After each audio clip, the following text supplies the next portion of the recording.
Welcome to the Probate Professor.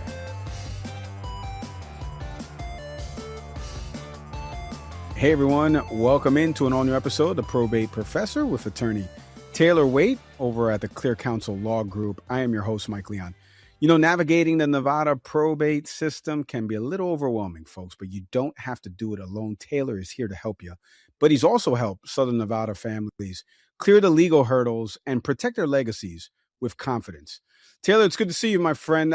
Let's talk about this topic today, which is about what happens immediately after somebody dies, unfortunately, in the state of Nevada. So when that happens, does a will give the family the immediate power to act, or are they kind of in this legal frozen state until a judge gets involved? It's great to be with you again, Mike. Unfortunately, the freeze is the situation. When an individual dies, remember, the will alone is not going to give immediate access.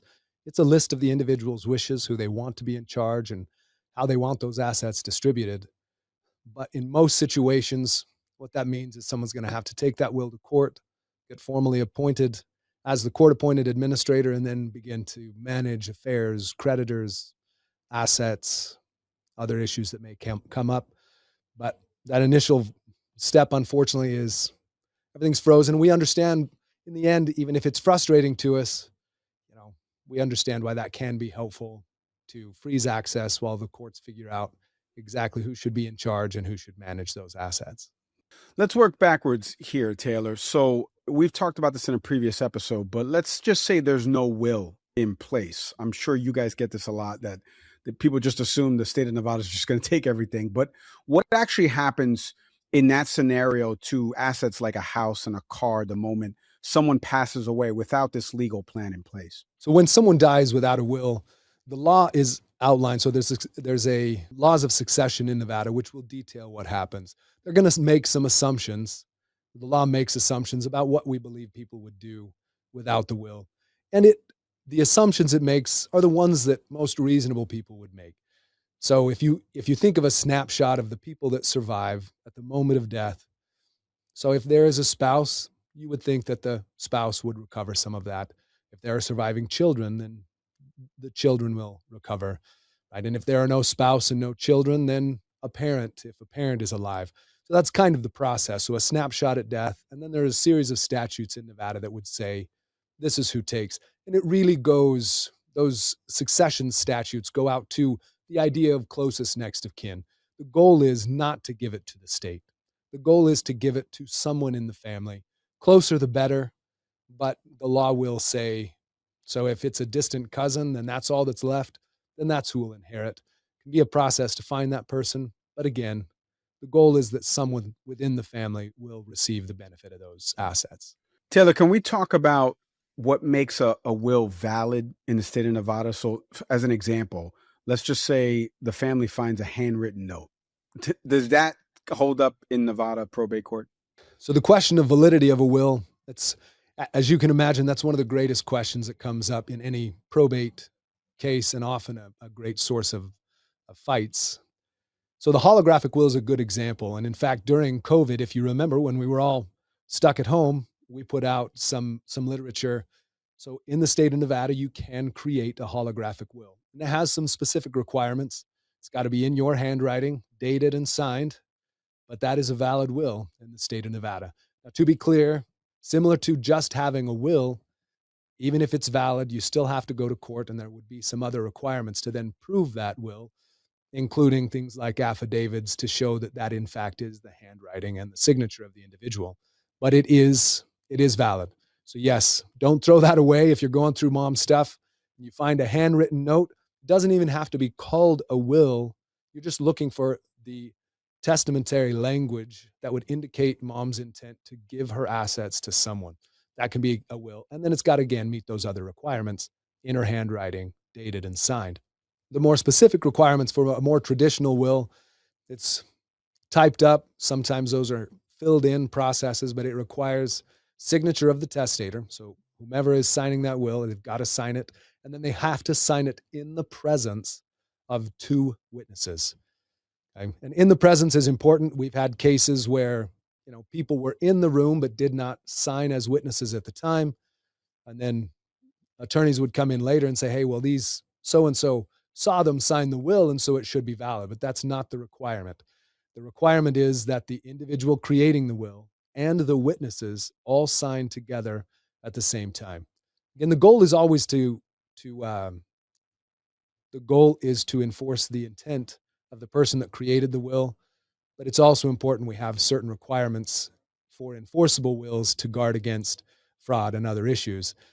And then some important things on that point. In the state of Nevada, like most states, the most secure wills, the witness statements will include what we call self-proving language, where the witness is making either a declaration or an affidavit stating that the individual was of age and of sound mind, to ensure that that's valid. And then one other important point, think again of COVID and everybody's at home and you grab a couple of witnesses, but there's also a provision in Nevada, which my general understanding is it's mirrored in many other states, is that if you are a witness to a will, then you typically cannot be a beneficiary of that same will. Now, that's not true if there are 3 witnesses. So if there are at least 2 other witnesses, then you're fine. But if it's just 2 witnesses and you are both a witness and a beneficiary, then you have potentially defeated your right to receive anything under the terms of the will. So it's important to be careful. Here's a plug again to go see your estate planning attorneys. We do that as well, to make sure that your wills and your trusts are done correctly. So holographic wills valid, and then wills. And unfortunately, just last week, met with this really nice lady, came into the office, and she was very grateful for her friend who had given her a home in her will, and the will itself was signed by the testator, and it was notarized. That's true. So what we have on that will is one signature from the testator, and even if we assume the notary signature is one witness, it's still short one witness and is therefore an invalid will, and the courts are not going to enforce that. It requires 2. That's clear in the statute. So make sure they're done correctly. Sad to hear for that person. Taylor, let me move on from that, because we talked about what classifies or what will be accepted as a will. But once the will is found, who are you supposed to legally notify in Nevada? So the party's entitled to notice of a will or any probate, really. Think of it in 2 categories. You asked a question earlier about who would inherit if there is no will. So that's the first group of people that are entitled to notice. If you have a valid will, so with or without a valid will, everybody that would inherit if there were no will, all of those individuals are entitled to notice, whether that's a spouse or children or a distant cousin. They get notice of the probate and that this proceeding is going forward. If you're attempting to prove or probate a will, those individuals still get notice. That is still true even if the will says, hey, I never liked little Billy, he doesn't get anything. If Billy is a child that would have inherited but for the will, Billy still gets notice of those proceedings. And then also anybody listed in that will is entitled to notice as well. So some random neighbor, a friend, a lover, whatever it is, if they're listed in the will but not otherwise family, they also get notice of the proceedings. Nevada law has some requirements about Medicaid. So Medicaid gets notice of everything in the state of Nevada. Can I ask you about what are some of the biggest surprises maybe families face when they realize, let's say the courts might give an asset to, let's say, a long lost relative instead of like a life partner, given the hierarchy like you mentioned before? Are those some of the biggest surprises that you've seen families face? So I think some of the biggest surprises that we see with people when they come in are from partners that are not legally married or not domestic partners. Because in the state of Nevada, while other states may recognize common law marriage, things like that, you spend a certain amount of time together, you have some assets together, then they may recognize some form of a relationship. That is not true in the state of Nevada. In Nevada, you are married or you are not. So you started a divorce but never finished it, you're married, right? You went to Mexico and you loved each other and had the time of your life, and whatever you may or may not have done, there's not a legal marriage. You're not married in the state of Nevada. So that can be very surprising to some people when they come in and say, hey, we've been together for 30 years. There's no will, but I'm entitled to all these things. It's unfortunate, And oftentimes the families will still come together, and to their benefit, they'll see those relationships. And there are certain ways with proper written documents, we can still accomplish what we think they wanted.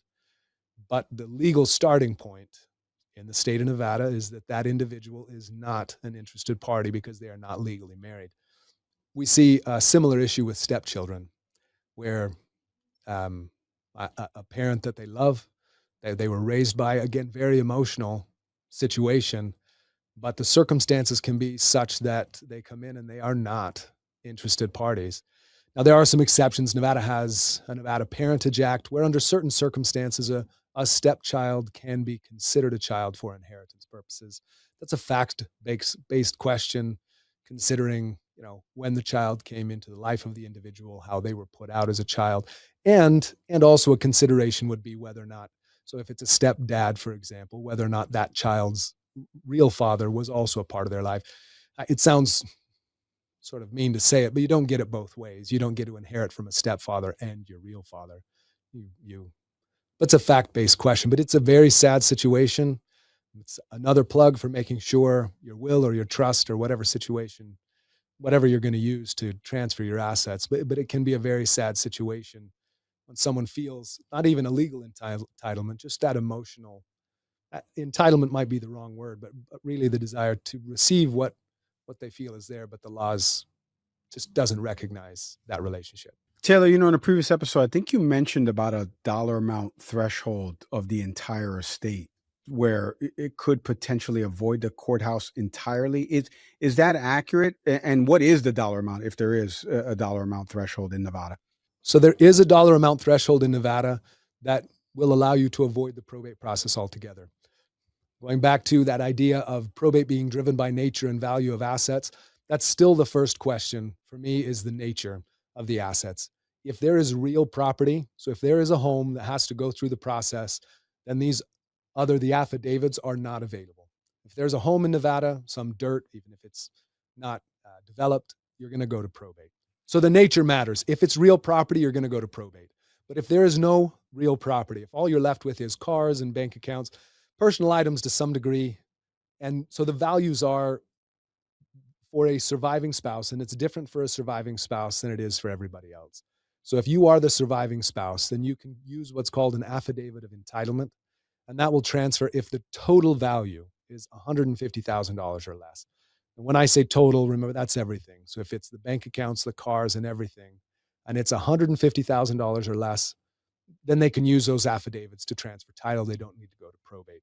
If you're not the surviving spouse, then that limit is $25,000. Otherwise, you're going to have to go to court. And I think an important point here as well is to recognize, I think they should work. I think those affidavits should work every time. I understand, I think, why the court has put it in there. We talked a few times about just the emotional nature of losing someone and then trying to figure out the finances of it. But the reality is that we have run into institutions, even though we can prove to them that 150,000 is the limit and the surviving spouse is entitled to the asset without going to probate, we have run into situations where an institution will simply refuse to accept the affidavit, which is unfortunate. You can get into a legal fight with them, but it is simply cheaper in a situation like that to go to probate, get the order that they want, and then go back to transfer that asset. It's unfortunate that they refuse to honor what it says, but it happens, unfortunately. Your traditional banks, Wells Fargo, Bank of America, credit unions are typically easier than other banks. We've not had any issues. We have had issues with foreign DMVs, for example. So someone comes to Vegas, picks up dad's car, it's worth whatever it is, $12,000. They'll drive it back to Tennessee and try to complete the transfer. So the Tennessee DMV won't accept the affidavit, whether that's an internal rule. I'm using Tennessee as a random. I can't remember the state it was, but we were required to go to court and get a simple order that they then took to the DMV. We've had some, it's more like stock accounts. I wish I should have boned up on specifically what I'd have to go back and check. But my recollection, it was a stock account where, I understand they just had a heightened level of scrutiny, and the affidavit for them was not enough. for their system to complete the transfer. So they required a court order. Most banks, again, your traditional banks, credit unions will take it.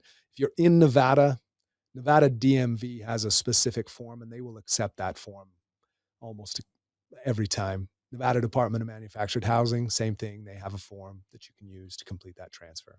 Taylor, as we kind of put a bow on this episode, and I've seen this happen in my own family, someone passes away, family starts running to the house, starts claiming items, and whether or not a will exists doesn't matter to them. So, but I do want to ask you, what's the legal danger behind that? Removing property from a home before a lawyer or even the court has given the green light to do that? That is a common occurrence, the question of whether or not people can take things out of the home right away. Because again, going back to the emotional nature of some items that was on the shelf when they were kids, I think I would say that there are three primary issues with that. And we've touched on some of these a little bit. So a broader concept to touch on briefly is when someone is a court-appointed administrator, they have fiduciary obligations, just a fancy way of saying they have monetary obligations. They have an obligation to take care of the money that belongs to the estate. And that is to the benefit of the beneficiaries, but it is also to the benefit of the creditors. So someone acting as an administrator has fiduciary obligations to the estate creditors. So one concern about personal items being removed from the home, if we assume that those are items of value, let's say we get to the end, we talked, I think at the beginning of the first episode we did, just kind of the broad sweep of what probate is. It's managing everything, and at the end, distributing out the funds. And there is a priority list of how whatever's left and how that's distributed. First is, it pays costs of administration. And I may get it not exactly right, but it first pays costs of administration, and then it pays funeral costs, and then it pays the IRS, Medicaid. Creditors are below that, and then beneficiaries even under that. So one of the issues and the concerns is if they're taking items out, if you get to the end and then there's simply not enough money, then arguably that administrator is individually liable to try to draw that money back in. Because if it's a couple bars of gold that would have paid a creditor that's now not getting paid because those are gone, then potentially that creditor is on the hook. That's one issue, I think, is the administrator may not be fulfilling their responsibilities to the other parties.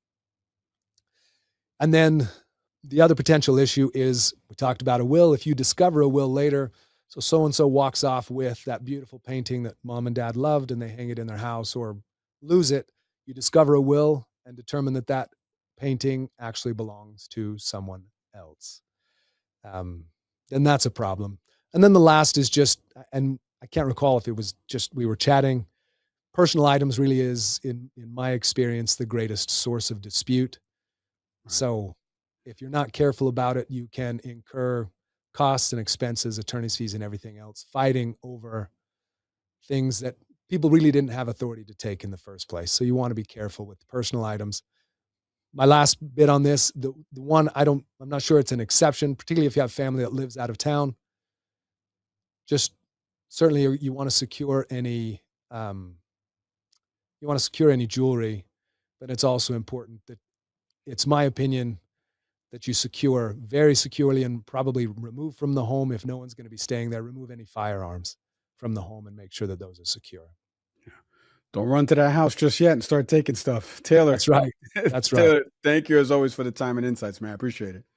Thank you, Mike. Glad to be with you again. And thank you to everyone out there for listening to this installment of the Probate Professor. If you're navigating a probate matter, don't let the legal process overwhelm you, folks. Visit Taylor and his team over at clearcounsel.com. You're going to get the clear clarity that you need. You found today's episode helpful? Do me a favor. Hit like, hit subscribe, leave a comment, share it with someone who needs to hear it. As always, I'm Mike Leon.